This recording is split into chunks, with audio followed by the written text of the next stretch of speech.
Markus. Markus bab 1. Inilah permulaan Injil tentang Yesus Kristus, Anak Allah. Seperti yang tersurat dalam kitab Nabi Yesaya. Ketahuilah, aku akan menghantar utusanku untuk mendahuluimu. Dialah yang akan menyediakan jalan bagimu. Satu suara berseru di gurun. Sediakanlah jalan untuk Tuhan, luruskanlah jalan untuknya. Demikianlah Yohanes muncul di gurun, membaptis orang dan mengkabarkan satu baptisan pertobatan untuk pengampunan dosa. Ramailah orang yang datang dari Yudea dan Yerusalem untuk mendengar kata-kata Yohanes.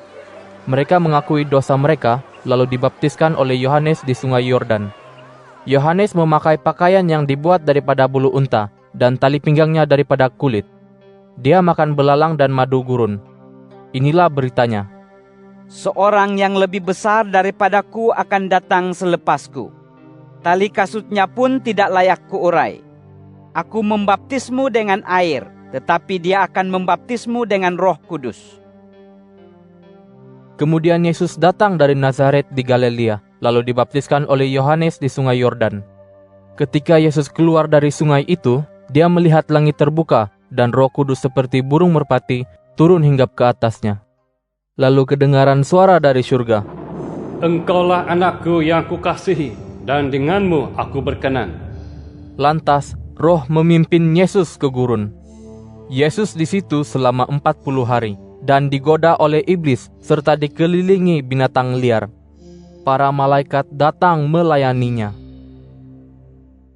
Setelah Yohanes dipenjarakan, Yesus pergi ke Galilea lalu mengkabarkan Injil daripada Allah. Yesus berkata, "Sudah genap masanya dan kerajaan Allah hampir tiba. Bertaubatlah dan percayalah akan Injil ini." Ketika Yesus sedang berjalan di pinggir laut Galilea, dia ternampak Simon dan saudaranya Andreas sedang menebarkan jala di danau karena mereka nelayan. Yesus berkata kepada mereka, "Ikutlah aku dan aku akan menjadikan kamu penjala insan." Dengan serta-merta mereka meninggalkan jala mereka dan mengikutnya. Sejurus berjalan, Yesus melihat dua orang lagi adik-beradik bernama Yakobus dan Yohanes, anak Zebedius. Mereka sedang duduk mengemaskan jala di dalam perahu. Yesus terus memanggil mereka. Kedua-dua beradik itu meninggalkan bapa mereka, Zebedius, dengan orang gajinya di dalam perahu, lalu mengikut Yesus. Yesus dan murid-muridnya tiba di Kapernaum. Pada hari Sabat berikutnya, Yesus masuk ke Sauma'a lalu mengajar. Mereka kagum dengan ajarannya karena dia mengajar dengan penuh wibawa, tidak seperti ahli Taurat mereka. Ketika itu, seorang yang dirasuk roh jahat berada di Sauma'a. Dia berseru, "Apa yang hendak kau buat kepada kami, hai Yesus orang Nazaret? Adakah engkau hendak membinasakan kami? Aku tahu siapa engkau ini. Engkau yang suci daripada Allah." Yesus membentak roh itu. "Diam, keluar daripada dia." Roh jahat itu menggoncang-goncang tubuh orang yang dirasuknya, lalu keluar sambil menjerit. Hal ini menyebabkan semua orang tercengang, lalu berbisik sesama sendiri. Adakah ini suatu ajaran baru? Dia memerintah roh-roh jahat dengan penuh kuasa dan mereka menurut katanya. Dengan demikian, kabar tentang Yesus segera tersebar ke seluruh Galilea. Yesus dan muridnya termasuk Yakobus dan Yohanes keluar dari Sauma'a itu lalu ke rumah Simon dan Andreas. Ibu mertua Simon sedang demam terbaring di tempat tidur. Setibanya Yesus di situ, dia diberitahu tentang hal itu. Yesus menghampiri ibu mertua Simon, memegang tangannya dan menolongnya bangun. Demam wanita itu hilang lalu dia melayan mereka. Apabila malam menjelang, semua orang sakit dan orang yang dirasuk roh iblis dibawa kepada Yesus. Semua penduduk kota berhimpun di hadapan pintu itu. Yesus menyembuhkan ramai orang daripada pelbagai penyakit. Dia juga menghalau roh-roh iblis sambil memerintahkan mereka diam karena mereka tahu siapa dia. Keesokannya, pada waktu subuh, Yesus bangun lalu pergi keluar kota ke suatu tempat yang sunyi untuk berdoa. Simon dan rakan-rakannya pergi mencari Yesus. Setelah menjumpainya, mereka berkata, "Semua orang sedang mencarimu." Yesus berkata, Kita mesti ke kota-kota lain di negeri ini supaya aku dapat menyebarkan Injil di sana. Sebab untuk itulah maka aku datang. Lalu Yesus menjelajah ke serata Galilea dan berkhutbah di Saumaa dan menghalau roh-roh iblis. Seorang yang menghidap penyakit kusta datang kepada Yesus lalu berlutut meminta pertolongannya. Katanya, "Jika engkau mahu, engkau dapat mentahirkanku." Yesus berbelas kasihan lalu menghulurkan tangannya menyentuh orang itu sambil berkata, Aku mahu, tahirlah. Pada saat itu juga orang itu ditahirkan daripada penyakit kusta. Yesus segera menyuruhnya pergi dengan memberikan suatu peringatan keras. Dengarlah, jangan beritahu sesiapapun hal ini. Pergilah dan tunjukkan dirimu kepada imam serta persembahkan korban seperti yang diperintahkan oleh Musa, sebagai kesaksian kepada mereka bahwa kamu sudah ditahirkan. Tetapi orang itu menyebarkan hal itu merata-rata dan terus-menerus, sehingga Yesus tidak dapat masuk ke bandar terang-terangan. Yesus tinggal di luar kota di tempat-tempat yang lengang, namun orang dari pelbagai kawasan datang kepadanya. Markus bab 2. Beberapa hari kemudian, Yesus pulang ke Kapernaum dan tersebarlah kabar itu. Ramailah orang datang berhimpun di rumah tempat dia tinggal itu, sehingga penuh sesak sampai ke pintu. Yesus pun menyampaikan firman kepada mereka. Datanglah 4 orang mengusung seorang yang lumpuh. Mereka tidak dapat membawanya kepada Yesus karena orang ramai itu.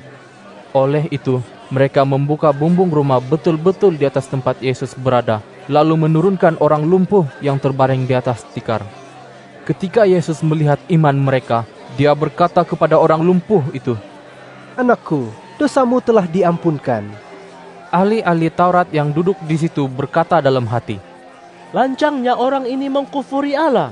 Tiada siapa boleh mengampunkan dosa kecuali Allah. Tetapi Yesus segera mengetahui dalam rohnya bahwa mereka berpikir demikian, lalu berkata, Mengapa kamu berpikir begitu dalam hatimu?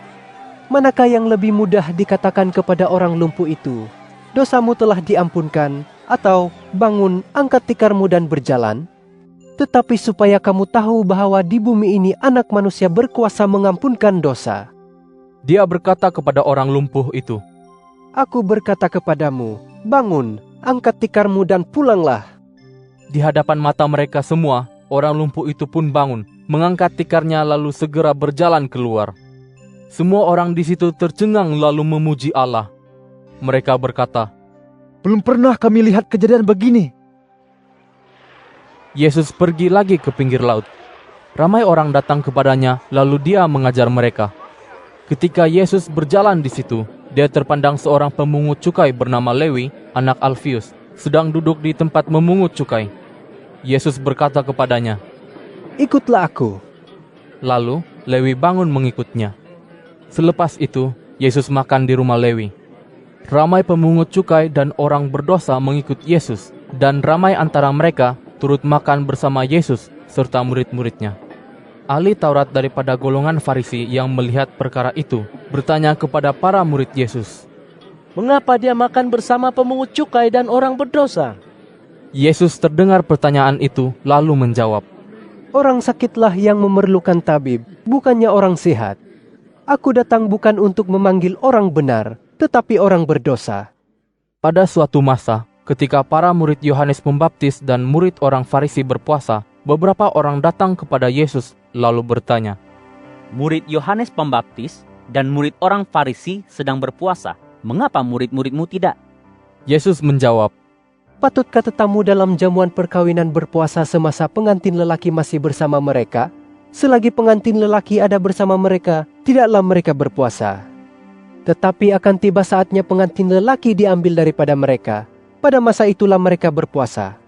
Tiada siapa akan menampal pakaian lama dengan percakain baru, karena tampalan baru itu akan mengecut dan semakin koyaklah pakaian lama.